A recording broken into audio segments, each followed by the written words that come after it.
Hi everyone, welcome to the Practice Within podcast. My name is Amanda L. and I am your host.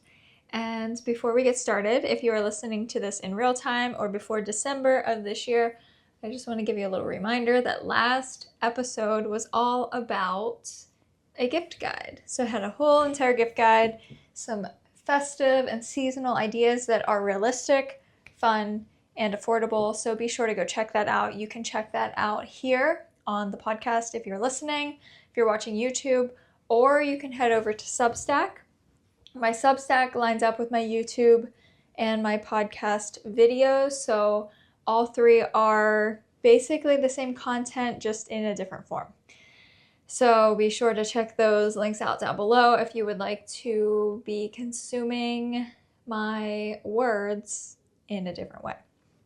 And now, today, we are switching gears a little bit, turning from gift guide, and I also mentioned some homeopathy for the holidays in that previous episode. We are pivoting to something totally different today, but I think it's a really good thing to kind of connect to during this time of year as well, because everybody is gearing up for the season and also probably starting to think about some New Year's resolutions or goals. So this could be something to kind of implement with that as well.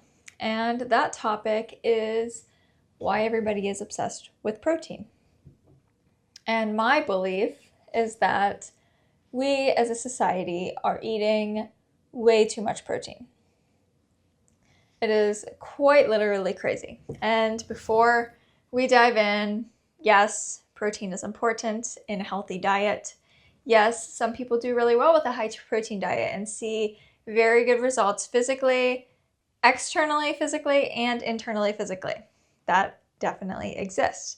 And yes, it's a key component to physical health of the body from a nutritional standpoint, as well as blood sugar regulation, and basically everything else protein plays an important role in within the body. So I want to recognize that this is not a protein hate piece. This is not me saying that it is bad or that it sucks or anything like that. This is just me sharing from my perspective and my experience, because I, for a while, was on a high protein diet and I tracked my macros and I was very consistent and I weighed everything, and I did not have positive results, let's say.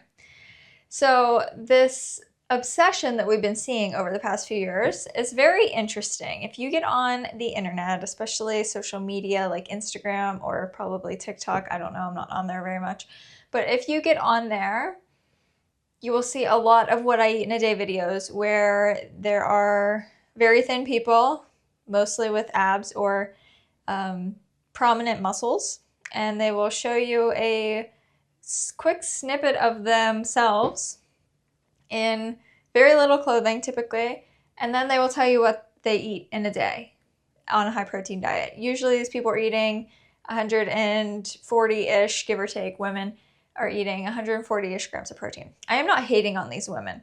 Clearly it's working for them. I mean, like I said, this can work for people. But what we don't see and what we're not talking about is the fact that it's not going to work for everybody.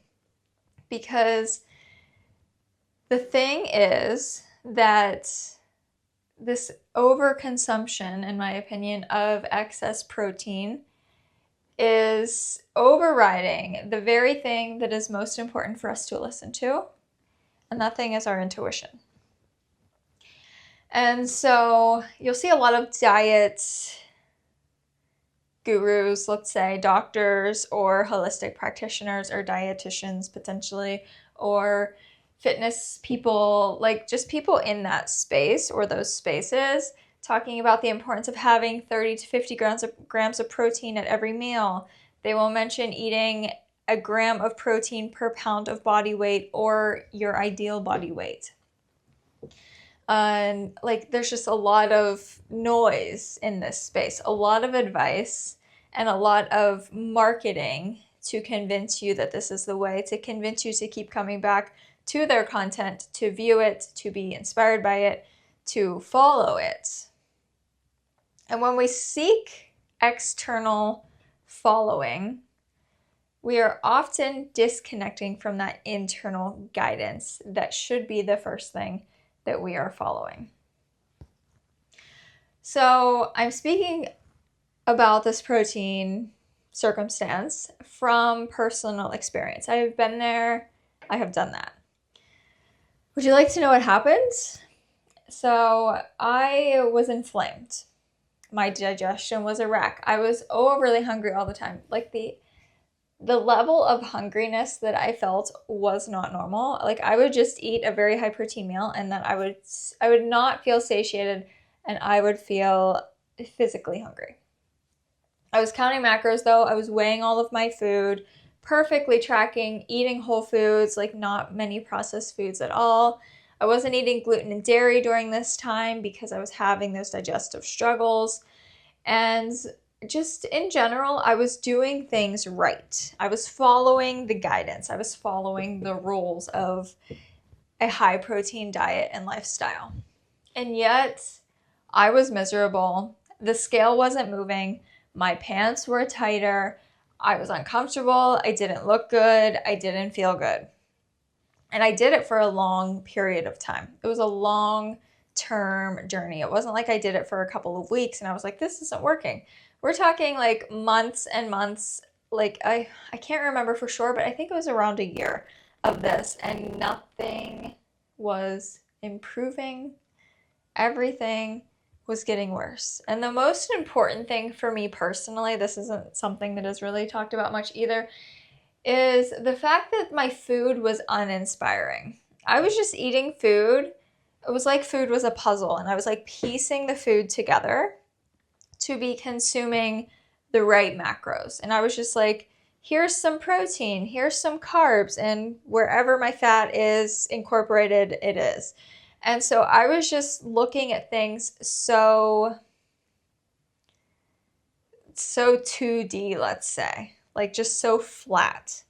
And I was doing that because I was trying to fit in all my macros in a perfectly balanced way. And so I was uninspired, and while my food was edible, it was not necessarily exciting or delicious to me, and that made me disconnected from it.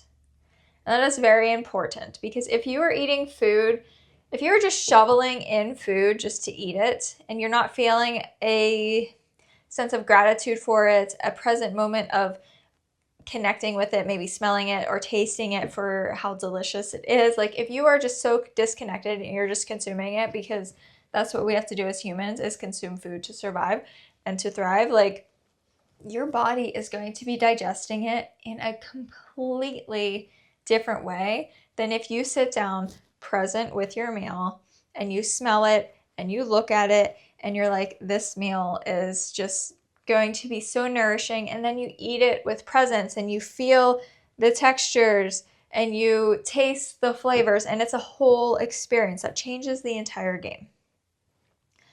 I completely got away from doing that. And this is coming from somebody who had a recipe website for 5 years.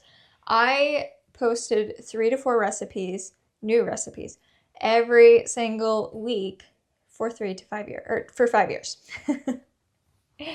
And I loved food. I loved the recipes. I loved to connect with the food in that way. When I was vegan, I had a completely different relationship with food.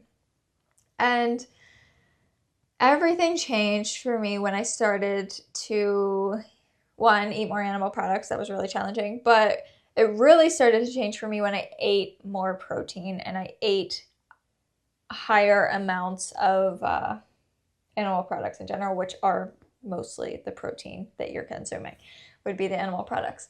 And so what was happening was a complete override of my intuition, all because of research studies or influencers or just guidance from the outside world.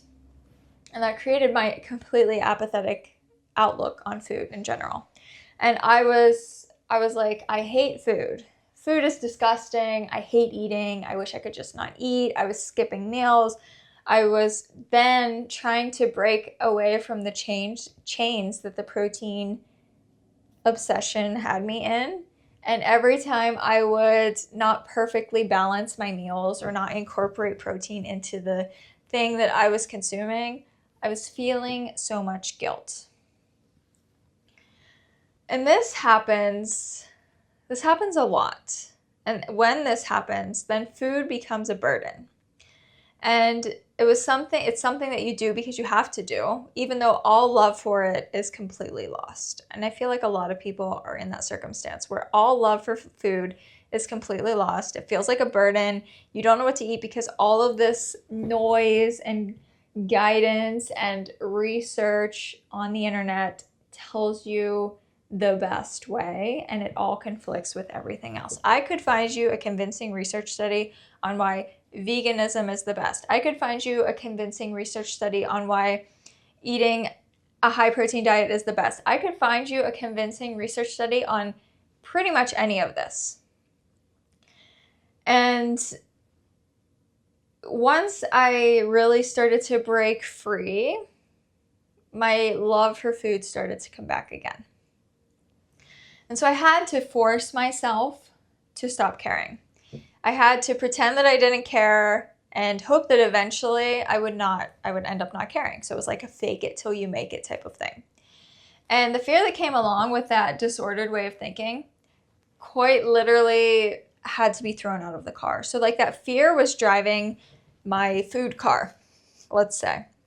The fear of not perfectly balancing my macros and eating quote unquote enough protein every day is driving the car. What I had to do from the passenger seat is literally throw the fear out of the car. I had to bust the door open and like push it out as we're moving down the highway, and then jump into the seat and just hope and trust that I can keep the car on the road and we can continue to drive. And I knew that I had to leave that fear lying on the side of the highway, and it could not even be sitting in the car with me because that fear was not serving me. There are fears. Fear in general is not bad. Let's get that straight. Like, we need a healthy dose of fear. Fear is protection, but where we go wrong and where it flips into an extreme is in this modern day world where we have so many fears that are not, I don't know, I don't want to like invalidate people's fears, but basically not correlating with the current realities that we're living in. And fear in the holistic health and wellness space is excessive over things that do not serve us to be fearful of. That's a whole other topic. That is something that we will be discussing in a future episode for sure. But the fear that education and information in the health space can induce is oftentimes more dangerous and harmful than partaking in that thing that you are so deeply in fear of.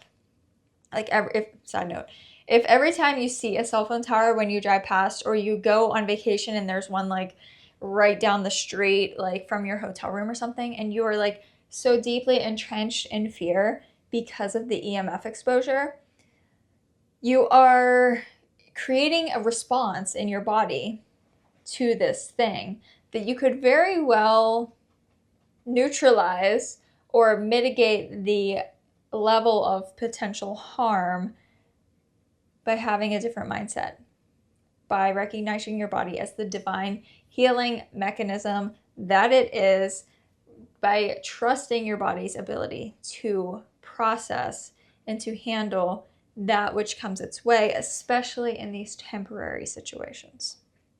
Would I live next to a cell phone tower or place one on top of my roof? No, I wouldn't. But would I care about it for a week on vacation when I'm at the beach? No, I wouldn't care.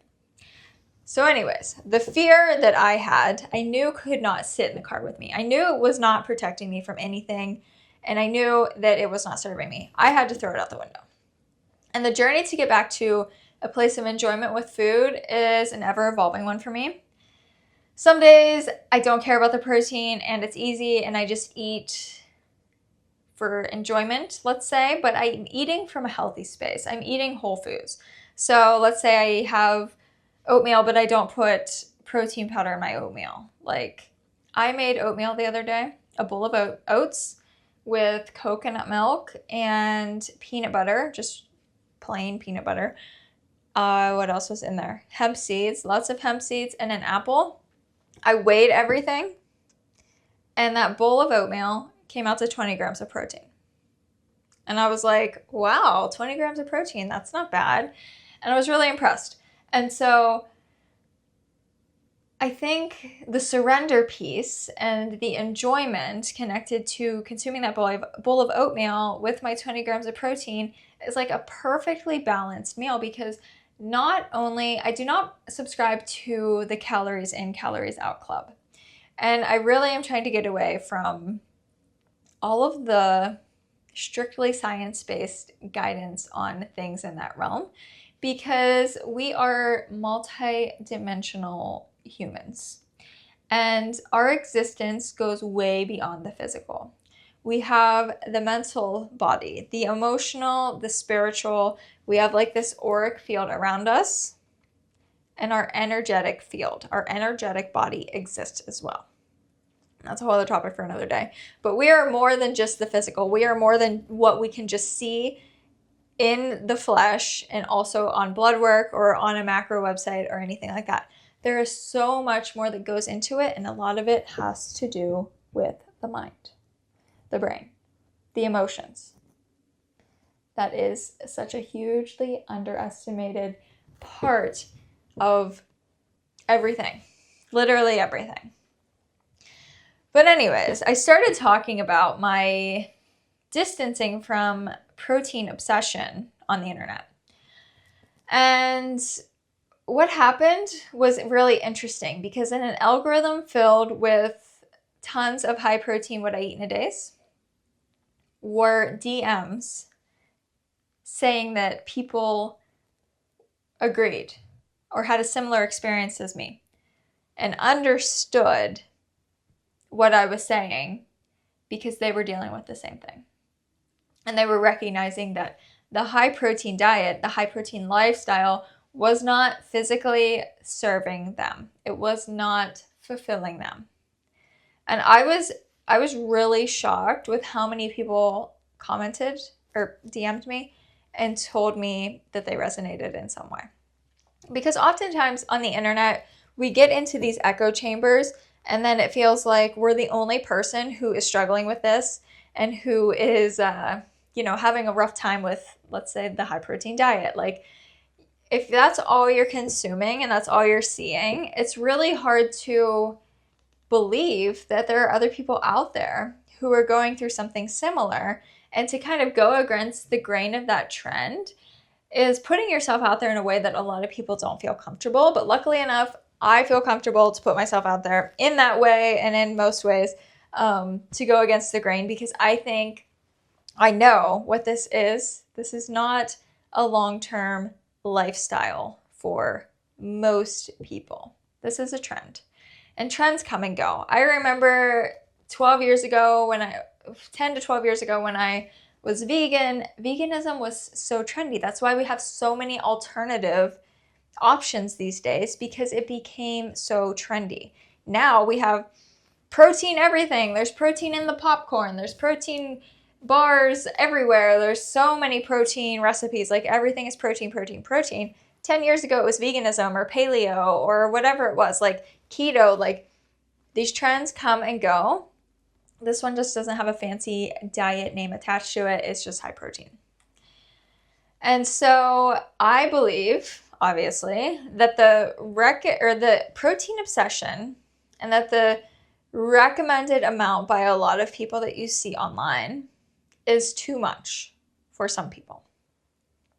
If you look for general advice out there, I believe it's 0.8 grams per kilogram of body weight is the recommended amount of protein, which is way lower than any of these high protein people are consuming.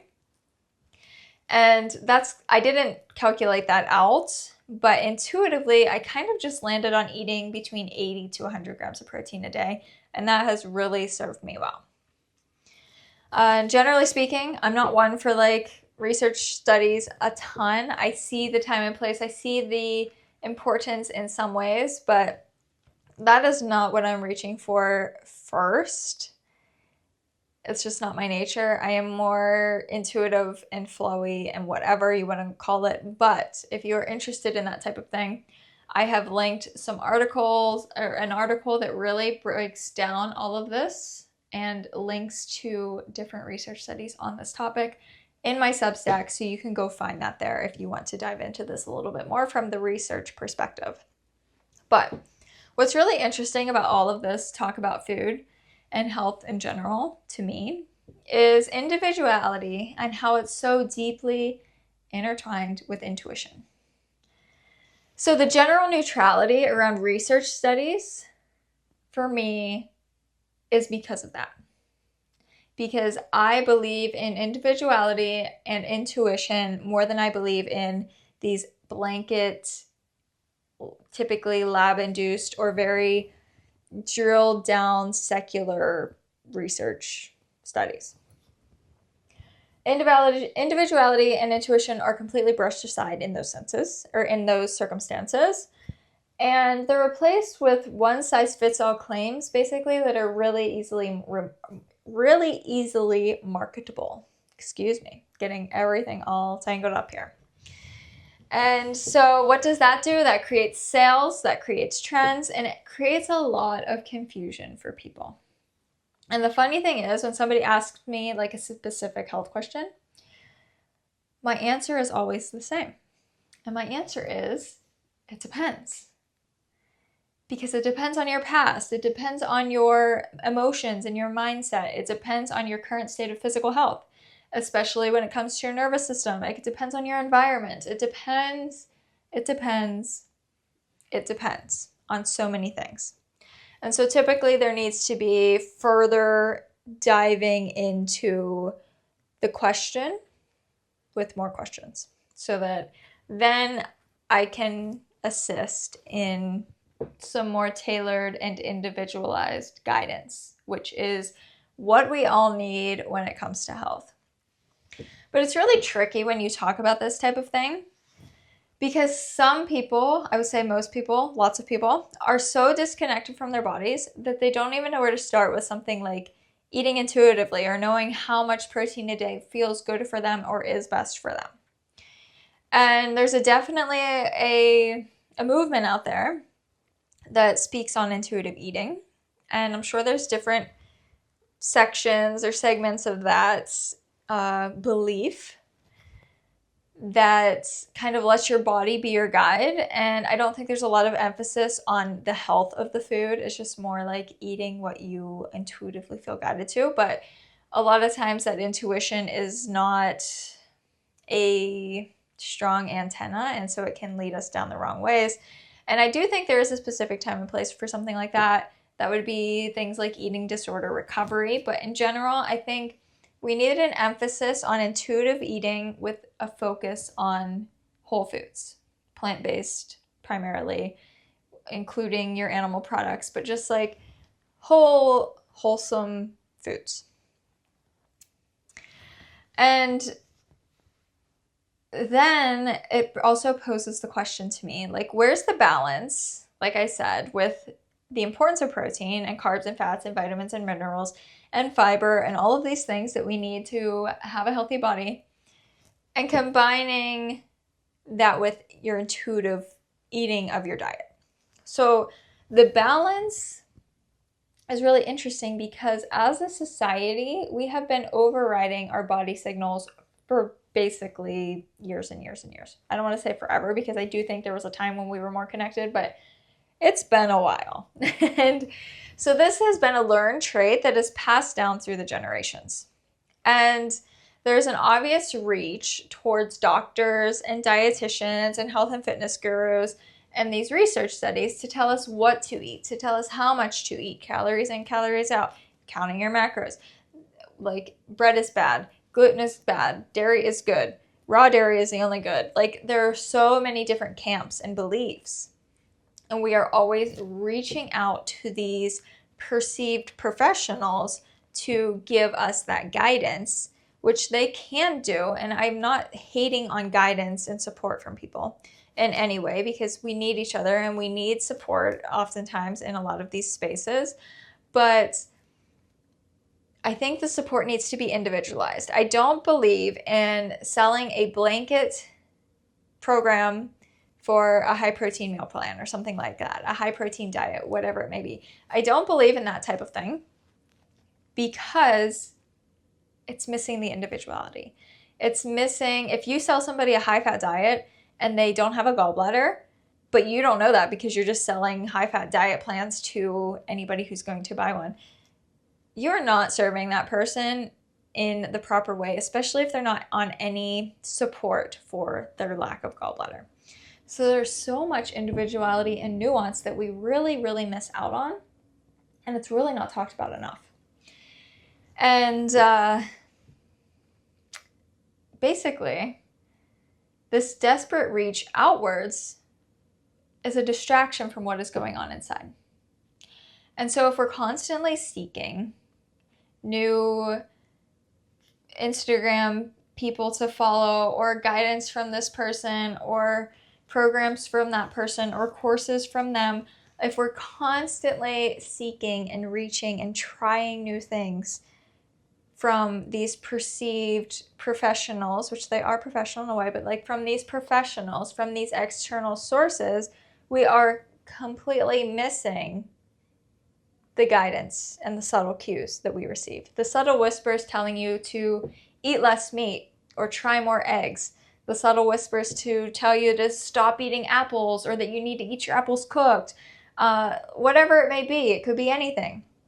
Those whispers are there for a reason.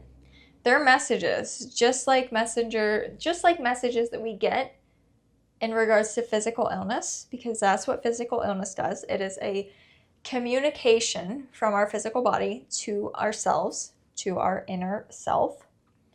And they display messages in our lives. They tell us things if we listen. The body speaks, but we're not usually listening. If we have a cold, usually we're business as usual, unless the cold or the illness places us in bed. We are so sick that we cannot get out of bed. That is the only time we listen, but we listen because we are forced to listen. We are not typically listening if it's something that we can function with, even though we could be and we should be listening, because that is guidance. And it's not saying that something is physically wrong with you. If you get a cold and you're like, oh my gosh, I have a cold, and you freak out, that's not great. But your cold could be a messenger for something that's going on. It could be connected to an emotional experience.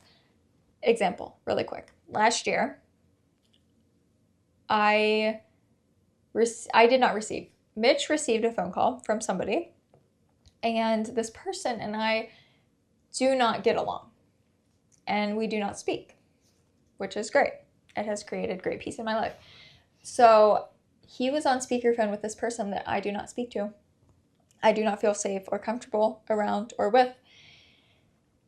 And I began involuntarily shaking. I was shaking like a wounded dog. I could not stop my body from shaking. It was like a shiver, but I was not cold. I was inside. I was in the kitchen. I was just shaking and shaking while I'm listening to this conversation that I'm not even involved in from this person that I do not feel safe or comfortable with. Shake. A day later, I get a cold. I'm sick. And I knew, I don't believe in coincidences, but I knew that this was no coincidence. That this was directly connected to the emotional experience that I had from hearing this person's voice that I do not feel safe or comfortable around. My body was quite literally expressing that, and it created this manifestation of physical symptoms, which were then assisting my body in healing from that feeling unsafe, if that makes sense. So I felt unsafe because I heard this person's voice, because I really do not feel comfortable with them. And my body, as a source of healing, began to shake. And then after the shaking came a physical shedding through a cold that then helped me to clear that expression. And that's why if we are suppressing physical symptoms, even colds, like even the smallest things, if we are suppressing those physical symptoms through medication or whatever it may be, you are almost altering that healing response that your body is going through. And yes, there are times and places where external support through medication, even pharmaceuticals, I'm not against it completely. I just think that we overuse it way too much. But there are times and places that those are supportive. I'm not against things completely. But for the most part, I see a lot of people reaching for things, external reaching for slight discomforts, like just your general cold, to get over it as quickly as possible, to ignore the body cues, and to get back to business.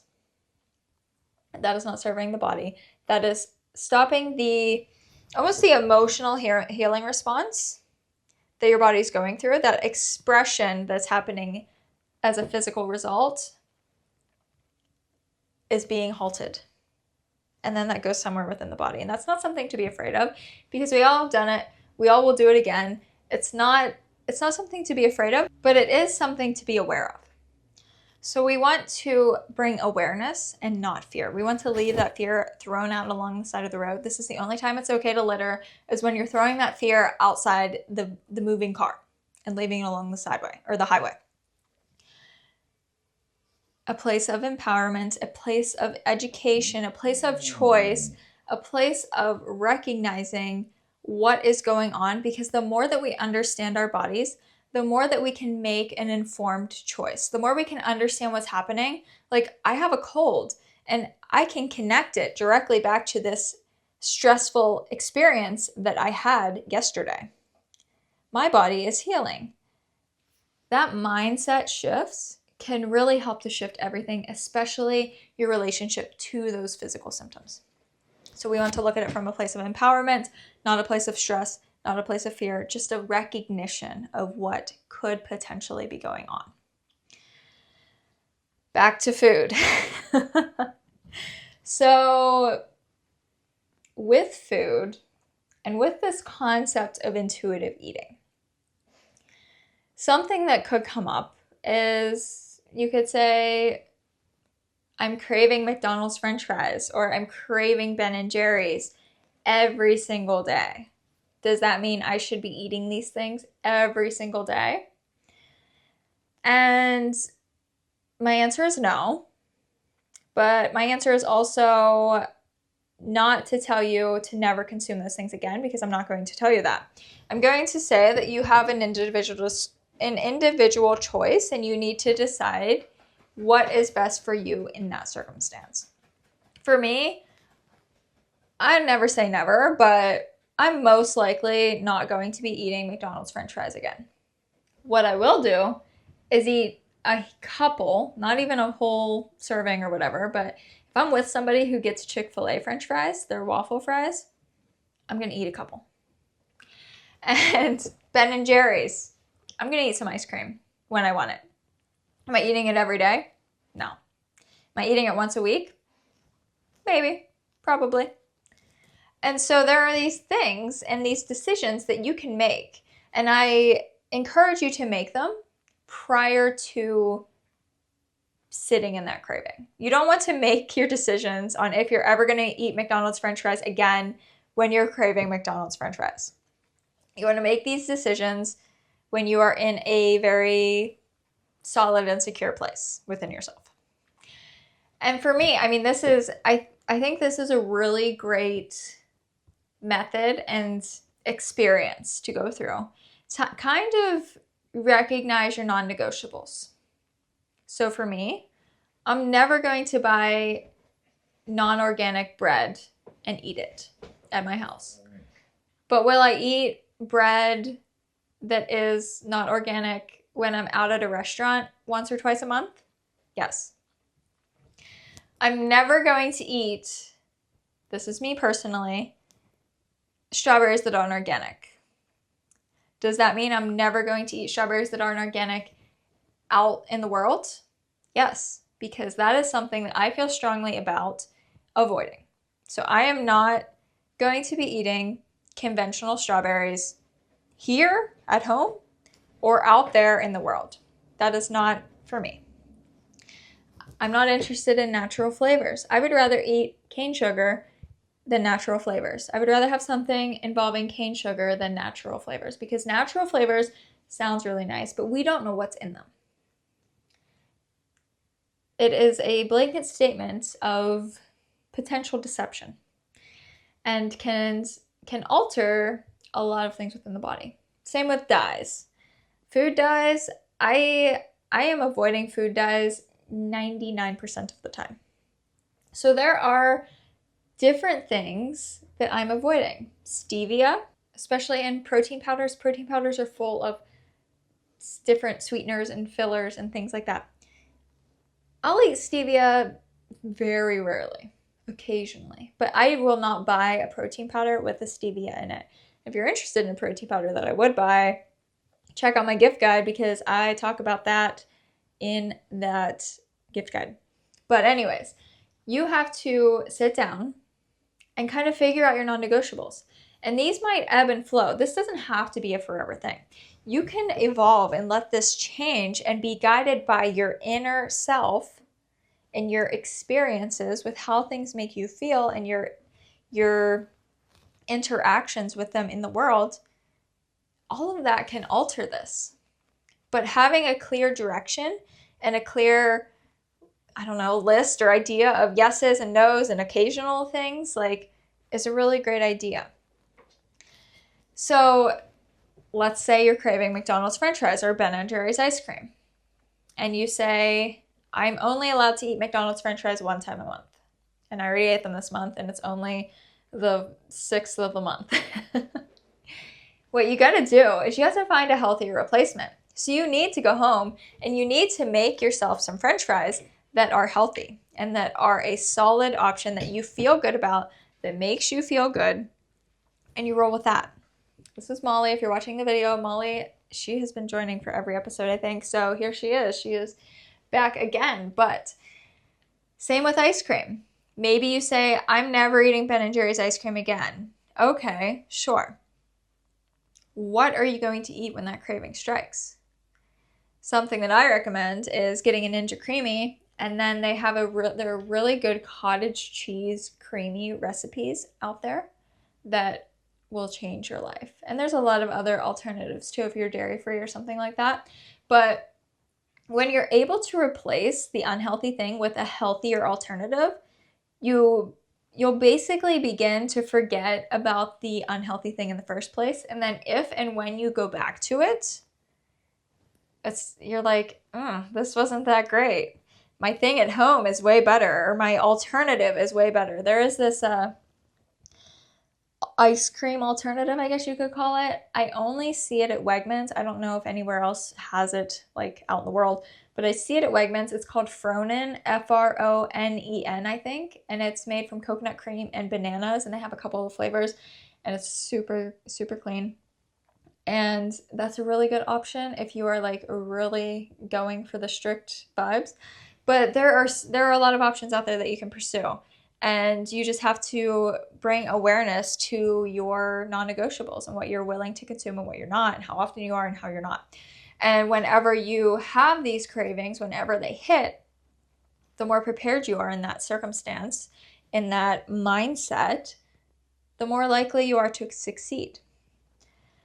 So, like I said, sometimes healthy means eating the ice cream.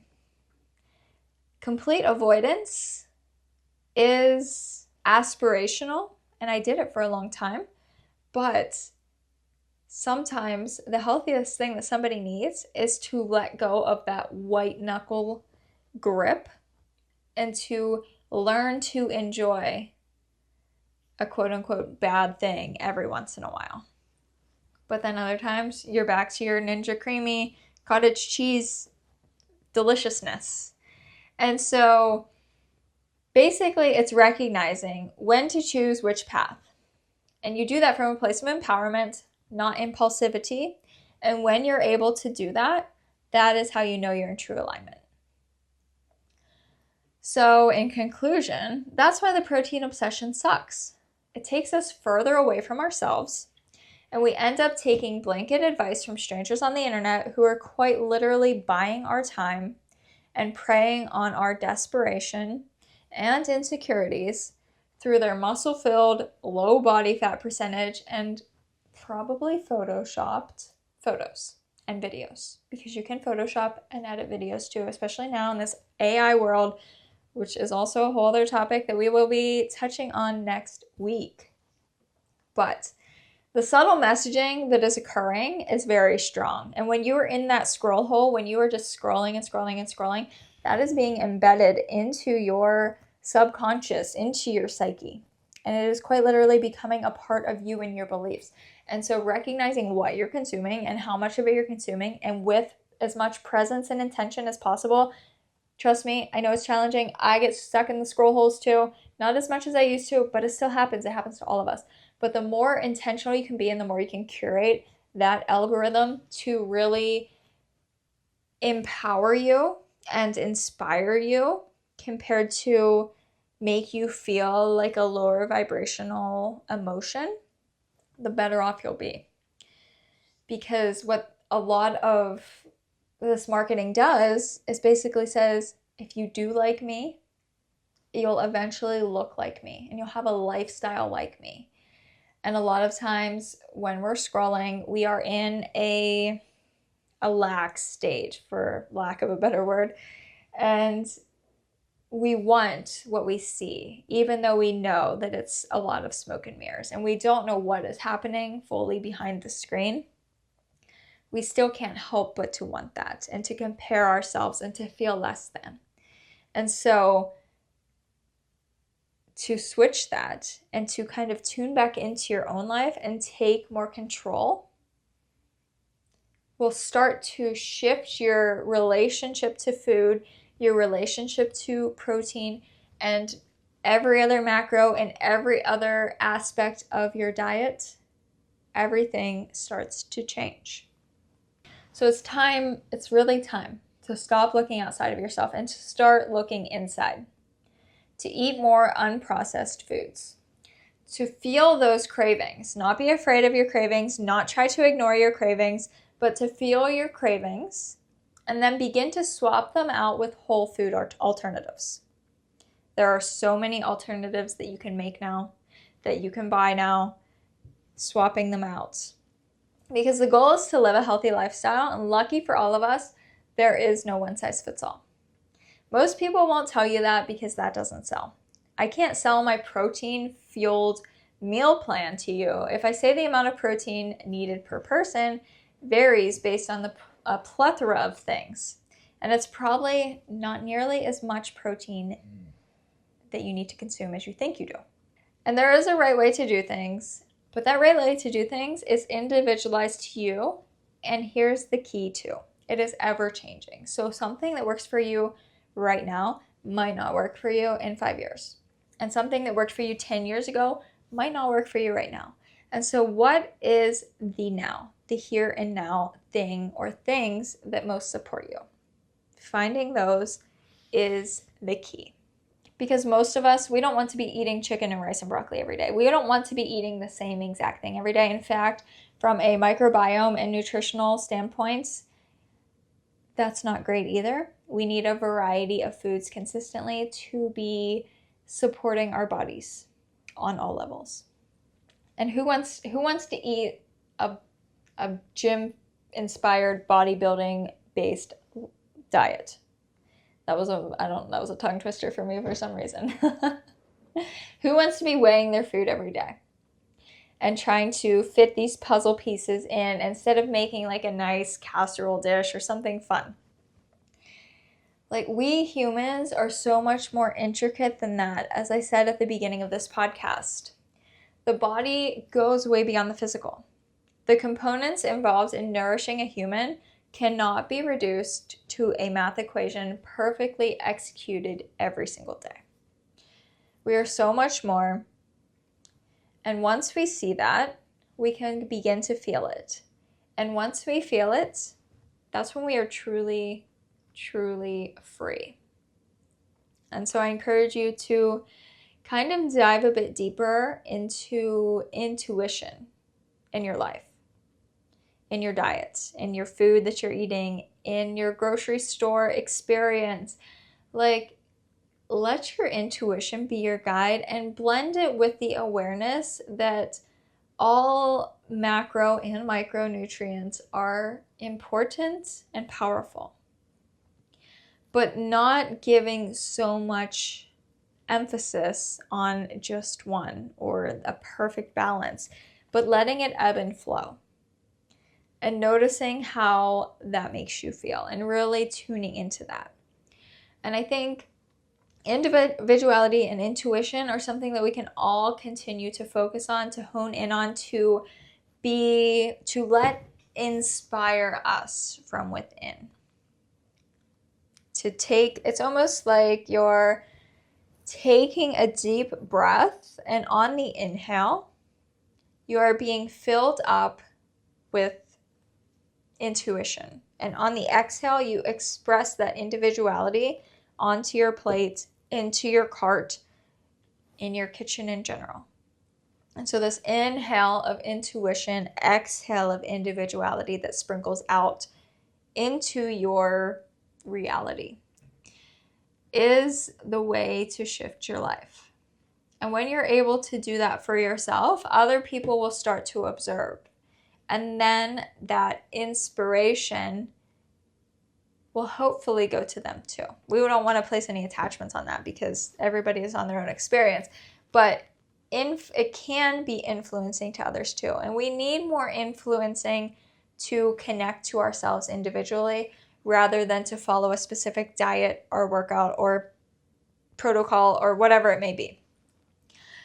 Sure, there are times and places for those specific things, of course. But generally speaking, if you are just a regular person in the real world, just doing regular things, it all happens inside.